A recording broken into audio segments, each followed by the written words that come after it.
On va dire que... Non, non, elle avait encore quelques secondes pour préciser, voilà.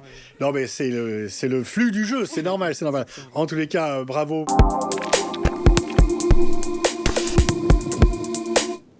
Bonjour, bienvenue, on est en décembre, vous êtes à l'Iris, et en décembre, on va s'amuser un peu, parce que c'est le mois de Noël, mais on va s'amuser en s'instruisant, parce qu'on est aussi à l'Iris.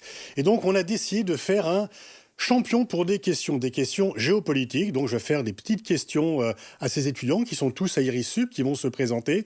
Et puis, le vainqueur ira en finale que l'on fera dans 2 semaines. Et les vaincus auront quand même des cadeaux pour Noël, parce qu'on n'est pas aussi cruel que cela. Et on va essayer donc de s'amuser en réfléchissant et en s'instruisant. Alors, on présente les équipes. Bonjour, vous êtes... Je m'appelle Adrien Lehuchet. Je suis en spécialité géopolitique et prospective à l'IRIS et je suis issu d'une licence en sciences politiques avec un master en relations internationales. Ok, et vous? Je m'appelle Micheline Ensa, je suis en M2 Géo-Éco et j'ai fait une classe préparatoire suivie d'une école de commerce. Voilà, une première équipe. À vous? Bonjour, je m'appelle Mehdi Sali, je suis en géopolitique et prospective également et j'ai fait une licence de sciences politiques et un master de relations internationales. Bonjour, je m'appelle Eve, je suis en parcours géoéconomie à l'IRIS et j'ai fait une école de commerce juste avant. Ok, donc tous ces étudiants sont en 2e année en Master 2 chez nous.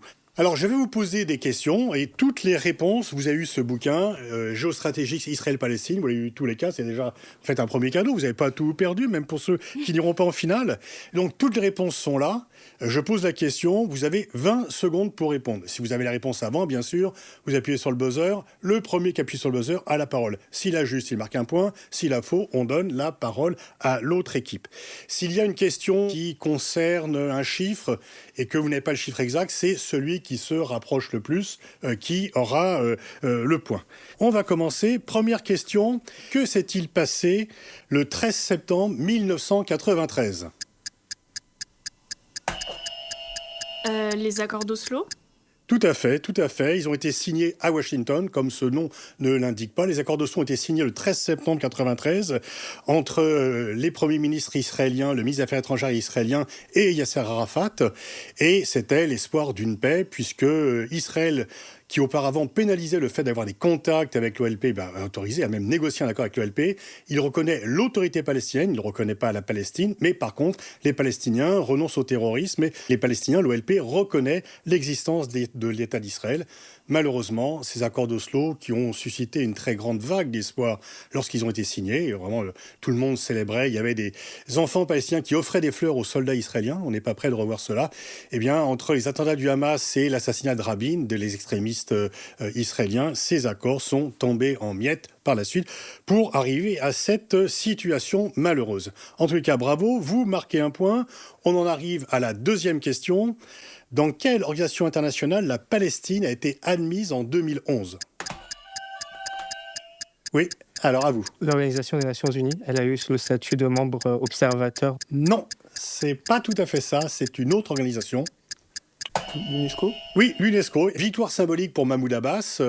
Sa relation diplomatique est confortée parce qu'il n'a pas obtenu grand-chose. Alors, bon, ça ne change rien sur ce qui se passe sur les territoires occupés. Ça ne permet pas la création d'État palestinien. Ça ne change pas l'occupation israélienne. Mais les États-Unis se retirent du coup de l'UNESCO. C'est un coup dur pour l'UNESCO parce qu'il y avait de nombreux financements américains.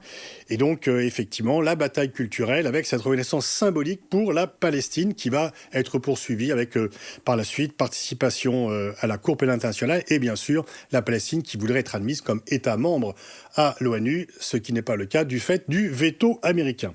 On est donc à 2 points pour Eve et Mehdi, et 0 point pour l'instant pour Michel et Adrien, mais ça va très vite changer.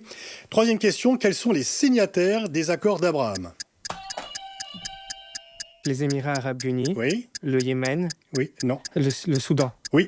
le Maroc et... 4 secondes. À vous. Bahreïn ? Voilà. Vous leur avez un peu mâché le travail, il vous en manquait un, mais voilà. Un nouveau point pour Eve et Mehdi, effectivement. Alors, Très pratiquement, c'est surtout les Émirats arabes unis et le Bahreïn qui signent les accords dits d'Abraham, et de façon élargie, on dit que le Maroc et le Soudan l'ont fait. Le Maroc a obtenu en échange la reconnaissance par les États-Unis de la souveraineté sur le Sahara occidental, ce qui est essentiel pour le Maroc. Le Soudan a obtenu d'être retiré de la liste des États soutenant le terrorisme par les États-Unis, et les Émirats arabes unis et Bahreïn ont obtenu un rapprochement des liens avec les États-Unis. Donc c'est le triomphe diplomatique de Donald Trump qui dit voilà, je vais avancer vers la paix. Mais comme on l'a vu malheureusement, Israël a fait la paix avec les pays avec lesquels il n'était pas en guerre. Donc ça n'a rien changé pour les Palestiniens. Au contraire, la question palestinienne a été oubliée pour ces accords. Et comme la réalité se venge toujours, eh bien, ça a conduit à la situation que l'on connaît maintenant. 4e question. Qui est Yigal Amir ?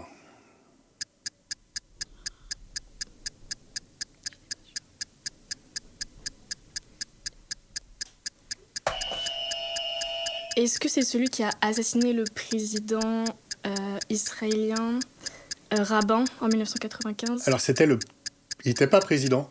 Premier ministre. Oui, effectivement, Yigal Amir est celui qui, le 4 novembre 1995, a assassiné Isaac Rabin. Il lui reprochait d'aller vers la paix, il lui reprochait un rapprochement avec les Palestiniens, et donc il l'a assassiné alors que Isaac Rabin venait participer à une grande manifestation pour la paix. Et on peut dire qu'en tuant Rabin, il a également tué en grande partie les accords d'Oslo, et qu'il y avait une campagne de haine très très forte en Israël contre Isaac Rabin. On l'avait déguisé en uniforme nazi, en fédayine, et la veuve d'Isaac Rabin, Léa Rabin, n'a jamais pardonné à Netanyahou et à Ariel Sharon, qui étaient les opposants d'Isaac Rabin à l'époque, d'avoir participé à des meetings où, pas eux-mêmes, mais d'autres appelaient effectivement à l'assassinat d'Isaac Rabin dans un climat de haine qui était particulièrement fort. Alors, donc, vraiment, là, vous êtes vraiment en tête, mais enfin, la partie n'est pas terminée. Quel est le nom du ministre de la Défense israélien pendant la guerre des 6 jours ?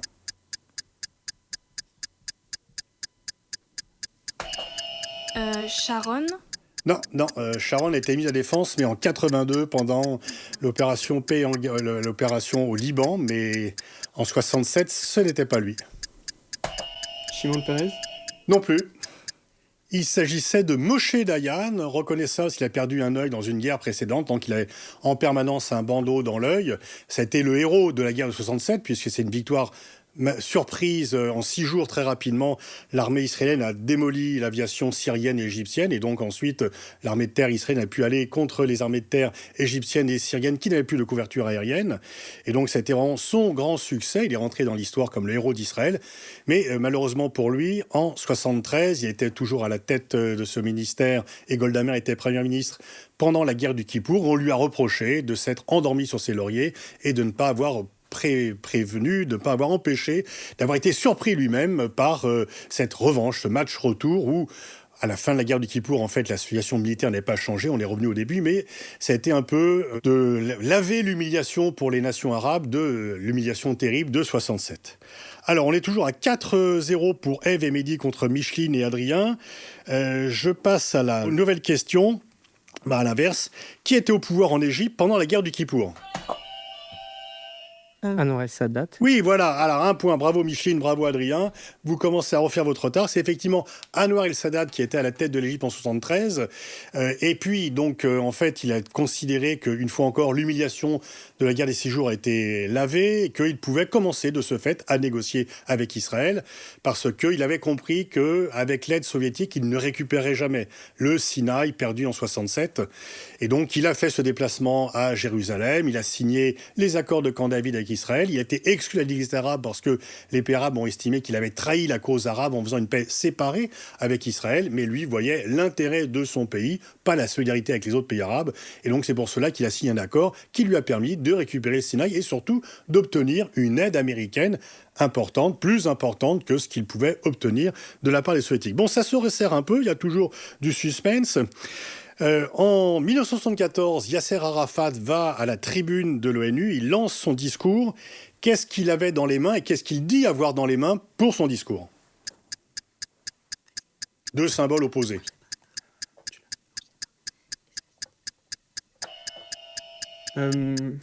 Il a un rameau d'olivier Oui, et symbole de la paix. Quoi, un Rubik's Cube, Faut choisir. Vous complétez la réponse ? Il a un rameau d'olivier Oui. et une arme dans les mains. Un Voilà, un AK-47. pistolet. Il dit « J'ai un rameau d'olivier et un pistolet. Ne laissez pas tomber le rameau d'olivier. » Et voilà, donc c'était les deux symboles de la lutte. Voilà, Micheline et Adrien, vous êtes en train de refaire votre retard. 4-2 pour l'instant. Et donc le discours de Yasser Arafat à l'ONU, qui marque un peu son entrée diplomatique, et début de la renonciation à la violence pour obtenir la cause palestinienne par l'OLP. Nouvelle question, on va aller un peu plus loin. Enfin, on va quitter New York et revenir au Proche-Orient. Quelle est l'année de la création du Hezbollah ? C'est les années 70, mais je sais plus la date exacte. Bon, On va dire On va dire 75. 76. et en fait, c'est 1982. Mais vous êtes moins loin. Mais enfin bon, 1982, c'est après l'intervention israélienne, l'opération Paix en Galilée, avec aussi Sabra et Shatila, que l'Iran va aider le Hezbollah à se créer. Là, c'est à la fois une milice armée et un parti qui va représenter les chiites libanais, qui sont très nombreux, et qui va effectivement devenir une force militaire qui là, a perdu beaucoup de sa puissance militaire du fait de l'intervention israélienne, mais qui reste une composante importante de par la nature et de par le fait que les chiites se reconnaissent très majoritairement dans lui, qui reste une part importante, même si la liaison avec l'Iran et avec la Syrie, puisque le Hezbollah a aussi beaucoup aidé Bachar al-Assad à se maintenir au pouvoir, cette liaison est désormais coupée. Donc on en est à 5-2, on a encore quelques questions. Et cette question, où se rend Ariel Sharon le 28 septembre 2000 ? il se rend sur la place des mosquées. C'est pas la place. Non, c'est l'esplanade. Mais je vais. Ouais, alors bon, on va dire que... Non, elle avait encore quelques secondes pour préciser, voilà.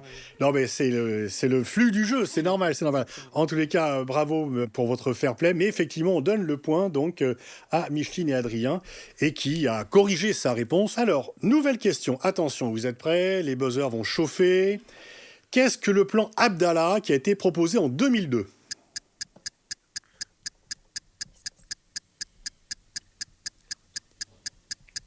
Il a été un peu oublié, effectivement.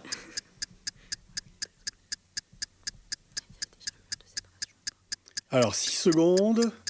Ah, je sens que pas de points vont être distribués. Voilà, c'est terminé. Le plan Abdallah, c'était le plan proposé par le roi d'Arabie Saoudite. Donc après le 11 septembre, après la reprise de l'intifada, la situation est quand même très dégradée. La guerre a repris dans un climat vraiment très lourd. Et Abdallah propose que l'ensemble des pays de la Ligue des États arabes reconnaissent Israël dans les frontières de 1967, mais qu'à côté d'Israël soit créé un État palestinien, donc dans les frontières de 67, c'est-à-dire Cisjordanie, Jérusalem-Est comme capitale et la bande de Gaza. Mais en fait, on n'est pas très loin de ce qui serait proposé toujours maintenant par les Saoudiens, qui disent qu'ils n'en regretteraient Israël que si la création d'un État palestinien. Mais à l'époque, Ariel Sharon, qui est au pouvoir, ne répond même pas. Et donc, en fait, en 67, ce plan a été adopté par Israël avec joie et félicité. Mais en 2002, ils pensent que le rapport de force a changé et qu'ils n'ont plus besoin de cette reconnaissance par les pays arabes. Donc, toujours 5-3 en faveur d'Ève et Mehdi. C'est le sprint final. Dans quelle ville Barack Obama a prononcé le discours du 4 juin 2009 où il évoque un État palestinien ? À Tel Aviv. Non, c'est au Caire, un grand discours de Barack Obama qui va beaucoup compter, où il reconnaît les souffrances des Palestiniens, il appelle à la création d'État palestinien. C'est en partie aussi ce discours qui va lui permettre d'obtenir le prix Nobel de la paix, un prix pour le moins par anticipation, parce que ensuite, englué dans les affaires intérieures, ne voulant pas se battre sur plusieurs fronts, et devant l'opposition farouche de Netanyahou à tout ce qu'il proposait, eh bien, il va ne plus s'occuper réellement du conflit et laisser Netanyahou faire une alliance avec les élus, y compris démocrates. Et donc, malgré l'espoir qu'il avait incarné lorsqu'il arrivait au pouvoir, sur de nombreux points, sur le Proche-Orient, Barack Obama a considéré qu'il fallait qu'il s'occupe de la réforme de la santé, l'Obamacare, et que s'il s'acharnait à vouloir plaider pour un État palestinien, il aurait de vives oppositions en interne, et donc il a renoncé. En tous les cas, bravo Micheline et Adrien. Un départ un peu laborieux. Ensuite, disons qu'il aurait fallu peut-être 5-6 questions de plus, mais c'est le format du jeu. En tous les cas, bravo pour votre réactivité. Et Ève et Mehdi, je vous retrouve dans 15 jours pour la finale contre une équipe dont on saura le 11 décembre qui elle sera, puisque l'autre demi-finale aura lieu le 11 décembre. Bravo, et on va à tous vous remettre quelques cadeaux pour que vous ne partiez pas les mains vides, y compris ceux qui ont perdu, mais qui ont perdu d'un cheveu. Merci. Voilà, ces 2 BD que j'ai fait avec mon compère Tommy, Israël-Palestine Géostratégiques. Et puis, donc c'est le sujet sur lequel on a parlé. Et puis, la réédition actualisée de Géostratégie 1, le tome 1, qui a été vraiment un carton. Voilà, vous allez pouvoir compléter vos lectures pour Noël, les garder pour vous, ou faire un cadeau à vous-même, ou l'offrir à votre grand-mère. Ça sera votre choix. Et c'est pareil pour vous. Vous avez un cousin, une tante, et puis à qui vous pouvez le demander. En tous les cas, elles sont en vente dans toutes les bonnes librairies, et c'est le cadeau de Noël idéal.